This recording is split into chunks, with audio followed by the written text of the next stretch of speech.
Hello everyone, welcome back to my channel. তোমরা সবাই কেমন আছো? আশা করি খুব খুব খুব ভালো আছো। তো আজকে হচ্ছে 25শে ফেব্রুয়ারি, আমার আর দীপকের জীবনের একটা বিশেষ দিন, কারণ কি এই দিনকেই আমাদের বিয়ে সম্পন্ন হয়। তো তোমরা সবাই আশীর্বাদ করো যেন আমরা আরো আগামী বছরগুলো আরো ভালোভাবে আমাদের কাটে, আমরা এইভাবেই একসঙ্গে যেন আমাদের আজ জীবন কেটে যায়। চলো, এখন 3:30 মতো বাজে, আমি পুরো তৈরি, আমার দুই ছেলে রেডি। একজন যে লেট করার অলরেডি লেট করছে, তাকে তাড়া মারছি, কারণ কি আমাদের প্ল্যান হচ্ছে 4টে থেকে 4:30টার মধ্যে মন্দিরের সামনে পৌঁছে যাওয়া। চলো, ব্লগটা শুরু করলাম আজকে এখান থেকে। প্রভু জগন্নাথ দেবের কাছে যাচ্ছি, তো আমিও যাচ্ছি, তোমাদেরকেও নিয়ে যাচ্ছি। আর ব্লগটা শেষ অবধি দেখতে থাকো, আশা করি তোমাদের খুব ভালো লাগবে। দুই ছেলেকে তৈরি করে দিয়েছি, যেহেতু সকালবেলা ওদেরকে চান করায়নি, ঘুম থেকে তুলে চোখ টোক মুছিয়ে আপাতত নকুলদানা দিয়েই ভোগ নিবেদন করলাম। দিয়ে এবার দুজনকে নিয়ে বেরোবো। দীপকও তৈরি হয়ে গেছে। তো আমাদের তো হোটেলের বাইরেই অটো সারা রাত থাকে, এখন ভোর 4টে মতো বাজে, অটোও পেয়ে গেছি। এখন যারা আসবে, মানে মন্দির এত সুন্দর হয়ে গেছে না, আমি অটো থেকে নেমে তো আমি পশ্চিম দুয়ারে খুঁজে পাচ্ছিলাম না, মানে এত সুন্দর। যাই হোক, তোমাদেরকেও দেখায়, খুব সুন্দর হয়ে গেছে মন্দির। আমি 2011 থেকে পুরীর মন্দিরে আসা শুরু করেছিলাম। এই দিকের ওই রাস্তাটা অবধি যেটা দেখছো, ততদূর অবধি শুধু রাস্তা ছিল, এইগুলো সব বাড়ি ছিল। সত্যি অসংখ্য ধন্যবাদ যারা এই সমস্ত বাড়ি আর কি ছেড়ে, তাদের পৈতৃক বাড়ি ছেড়ে মন্দিরকে দান করেছেন। আর মন্দির চত্বরটা এত সুন্দর হয়ে গেছে, মানে আগে যেটা ছিল, মন্দিরের রাস্তাটাও অত ভালো ছিল না। মন্দিরটা খুব সুন্দর ছিল, কিন্তু মন্দিরের বাইরেটা প্রচণ্ড ভিড় থাকতো। যাই হোক, এখনও মন্দির খোলেনি, এখন 4:30 মতো বাজে। আমরা পশ্চিম দুয়ার দিয়ে ঢুকবো। আর মন্দিরের সামনেটা এত ভালো লাগছে, সবাই বসে আছে, অপেক্ষা করছে যে কখন দরজা খোলা হবে। আর মন্দিরের বাইরে খুব সুন্দরভাবে আরতি হচ্ছে। ও, মন্দিরের দরজা খুলে গেছে, আমরা মন্দিরের ভেতরে যাচ্ছি। এখন ঘড়িতে বাজে 7:30। আমরা এই মন্দির থেকে দর্শন করে বেড়ালাম। মন্দির দর্শন খুব ভালো হয়েছে।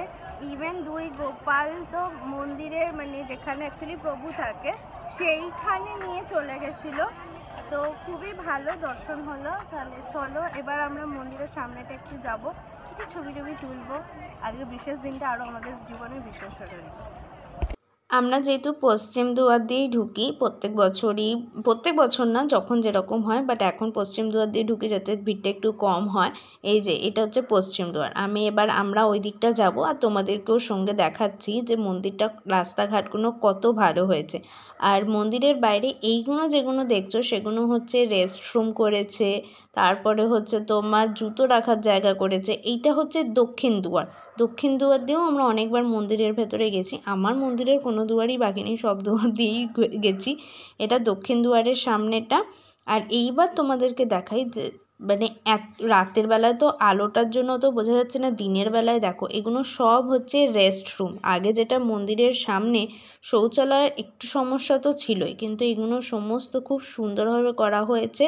অবভিয়াসলি মন্দিরের ভেতরে সবাই তোমরা জানো, যেহেতু ক্যামেরা অ্যালাউ নেই, ফোন অ্যালাউ নেই, তো ভেতরটা তো আমরা দেখাতে পারি না। বাইরেটা যতটা পাচ্ছি আমরা দেখাচ্ছি। এবার আমরা আস্তে আস্তে করে মন্দিরের সামনেটা যাব। এই দেখো, আমি না প্রথমে যখন অটো থেকে নেমেছি, আমি না মন্দিরের যে আসল ঢোকার যে স্তম্ভটা, আমি সেটাই খুঁজে পাচ্ছিলাম না। তারপরে খুঁজে পেলাম, ওই তো স্তম্ভ। তো এইগুলো রাস্তাঘাটগুলো যা ছিল, আর এখন পুরীর মন্দিরের সামনের রাস্তাঘাট এত সুন্দর করেছে, মানে মানুষ খুব শান্তিতে খুব সুন্দরভাবে দর্শন করতে পারবে। ওই জন্য আমরা এখন যাচ্ছি সামনেটা। এই যে পুরীর মন্দিরের সামনেটা, এই স্তম্ভটাকে ছুঁয়ে মন্দিরে ঢুকতে হতো। তো এখানেও একটা জগন্নাথ আছে। চলো, খুব ভালোভাবে দর্শন হলো। আশা করি তোমাদেরও দর্শন করাতে পারলাম, যতটা পারলাম ততটা করালাম। 1:30 মতো বাজে, এই জাস্ট এলাম। যতটা পেরেছি ততটা মন্দিরটা দেখানোর চেষ্টা করেছি। বুঝতেই পারছো, প্রভুর দর্শন আজকে এই বিশেষ দিনে, সেটাই সব থেকে বড় পাওনা আমাদের কাছে। কারণ কি, প্রভুর আশীর্বাদ ছাড়া জীবনে কখনোই আমি ভাবি না যে কিছু, অন্তত আমাদের দুজনের জীবনে ভালো কিছু হতে পারে। এই জন্য ভালো খারাপ যা আছে আমি সব প্রভুর উপরেই ছেড়ে দিয়েছি। আর আজকের ব্লগটা এত দূর অবধি রাখছি। পরে আমরা অ্যানিভার্সারি উপলক্ষে আজকে সারাটা দিন কি করলাম সেটা দেখার জন্য তোমাদের পরবর্তী ব্লগটা দেখতে হবে। তাহলে চলো আজকের মতো এত দূর অবধি। যদি কিছু ভালো লেগে থাকে তাহলে like, comment, share and subscribe করতে ভুলো না। খুব শীঘ্রই দেখা হবে আবার একটা নতুন ব্লগে। ততক্ষণের জন্য টাটা। আর সবাই খুব খুব খুব ভালো থেকো।